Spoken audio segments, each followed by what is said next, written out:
What is going on YouTube? My name is Bancroft. Thank you for tuning in. And today we have the Krennic ECL list from our event, from our showdown. And this is actually the second place list, which is pretty awesome. So like always, there's buttons, links down below. Feel free to click them there for a reason. Also, the link to this profile will be in the description.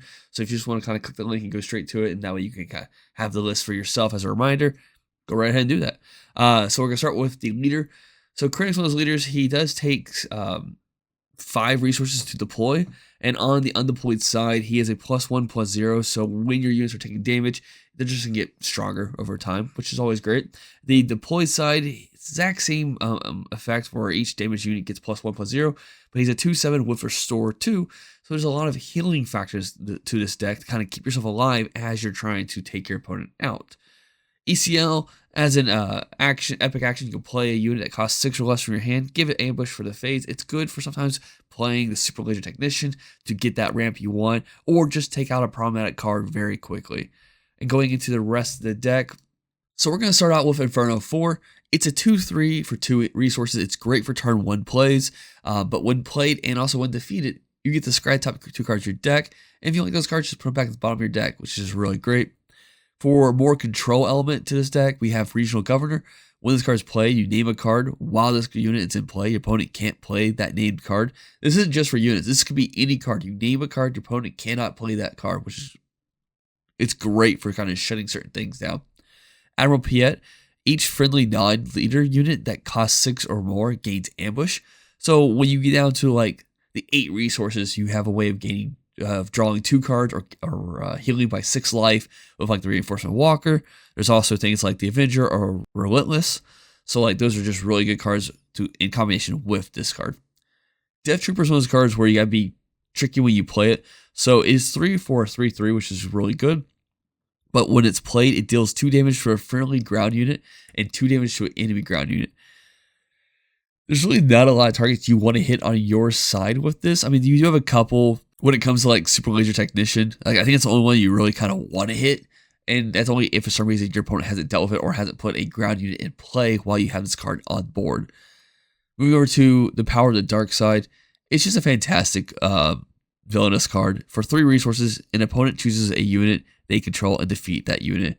What's great about this is that Takedown will specify like 5 or less health. Vanquish is a non-leader unit for 5. This is 3, and as long as your opponent only has 1 card on board, that card's gone. So like if they deploy with nothing else, you go Power Dark Side, and then that unit's defeated. Because this deck likes to play officials, we do have the Emperor's Royal Guard. It's a 3/4 that gains Sentinel when you have an official on board. It's really strong, especially when you deploy your leader, because then it has Sentinel, and when it takes damage, it gets another buff on top of that when it comes to its power. Then we have Super Laser Technician. This is just a great card for ramping. You play it early game and hope that your opponent has a ground unit for you to kind of swing into. And if they don't, like I said earlier, just use Death Trooper or something like that to get rid of it. Moving over to Star Viper. For 3, another 3/3, which like I said, once again, that's really good. But when you have initiative, it has Restore 2. So a lot of times you like if it's your last play, you can play this card. Then if your opponent doesn't claim, you go, all right, I'll claim on this one. And then from this point on, your next turn, you get to attack this card. It gets Restored 2. And keep in mind, the leader also has Restored 2 as well. So you're possibly in one turn healing 4 life, which is awesome. Then we have Resupply. It's just another way of ramping your resource. For 3 resources, you put this card into your resource. Now, unlike Super Laser Technician, this card will be exhausted when it gets put in there. Then we have Vigilance, which is probably one of the better 2-color aspect cards. And it has 4 effects. You can choose 2 of these. But in this deck, it will cost 6. You either discard 6 cards on top of your opponent's deck, heal 5 damage from a base, defeat a unit with 3 or less remaining HP, or give a shield token to a unit. I typically like the first 2 on here, but a lot of times I see a lot of people using the heal 5 and then defeat a unit with 3 or less HP. Then we have Takedown. For 4 resources, you defeat a unit with 5 or less remaining health. It's not bad. At least you get to kind of like control where that's being hit. Then we have Vanquish, defeat a non-leader unit for 5. He only places a 1 of it. It's one of those things, like I said, 5 is a lot of resources. I feel like there's better options here, and that's probably why they played it a 1 of. Overwhelming Barrage for 5 resources. is really strong. You give a friendly unit a +2/+2 for this phase, then it deals damage equal to its power. Divide it how you choose among any number of units your opponent controls, which is just actually sorry, it's any other units. You could, for some reason, if you haven't got rid of Super Technician, put 1 damage into that card as well. Just get rid of it. Then we have Steadfast Battalion. It has Overwhelm. It's a 5/5, but when it attacks, if you control a leader unit, you give a friendly unit +2/+2 for this phase, and that does count for itself, making it a 7/7. And not only that, but it has, like I said, it has Overwhelm. So like if you swing this thing into another unit, if it is defeated, whatever damage is still there will carry over into your enemy's base. Then we have Traitorous, which is a great card. I actually, for some reason, when I first looked at this set when it came out, I never saw this card, and when I started seeing people play this card, I was like, wow, this is really cool. So for 5 resources, you get to steal an enemy unit. So when this card becomes upgraded, they have to have a cost of 3 or less. Then we have the Academy Defense Walker. It's a 5/5 with Sentinel, but when played, you give experience token to a friendly damage unit. So it kind of works out, gives something a little extra buff. Then Darth Vader. It's 7 resources. It's a 5/7 with Ambush. So it's coming out, it's attacking a unit right off the bat. But when played, you search top 10 cards of your deck for any number of villainous units with a combined cost of 3, and you get to play them, which is pretty cool. Play them for free to be exact. So like things you could take, you can pull the Inferno 4, you can pull Regional Governor, Admiral Piet, Dark Trooper, Imperial's Royal Guard, Super Laser Technician, the Star Viper.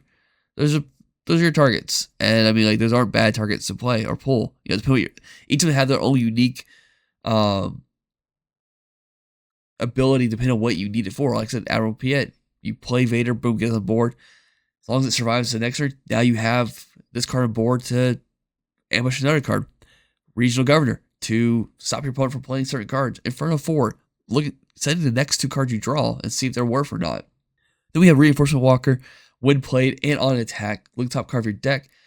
Either draw that card or discard it and heal 3 damage. Like I said earlier, with Admiral Piet, this card will allow you to heal 6 or at least get 2 draws off, which is always great. Avenger. For 9 resources, it's an 8/8, but when played and when on attack, an opponent chooses a non-leader unit they control and defeat it. Great for a ramp deck.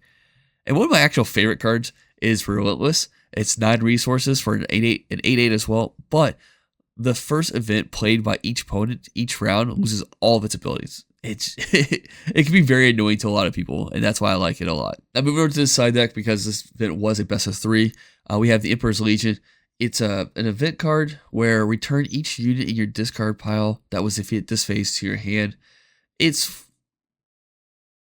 think it's really only here for as a good recovery play.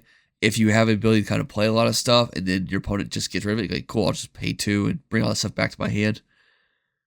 You have Make an Opening.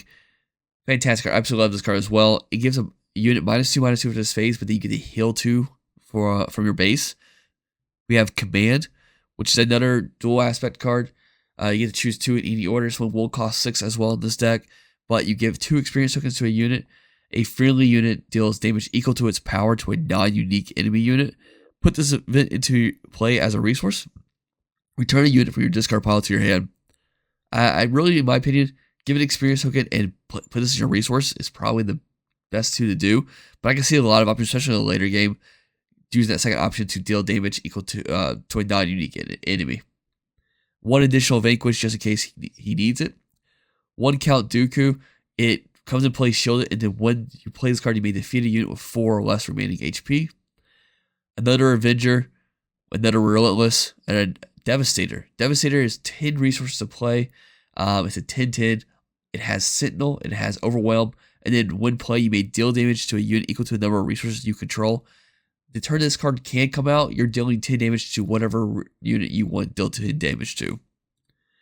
But that is the Krennic ECL deck from our event. Like I said, this did get second place, which is pretty awesome. But yeah, I think that's it. Thanks for tuning in. Bye.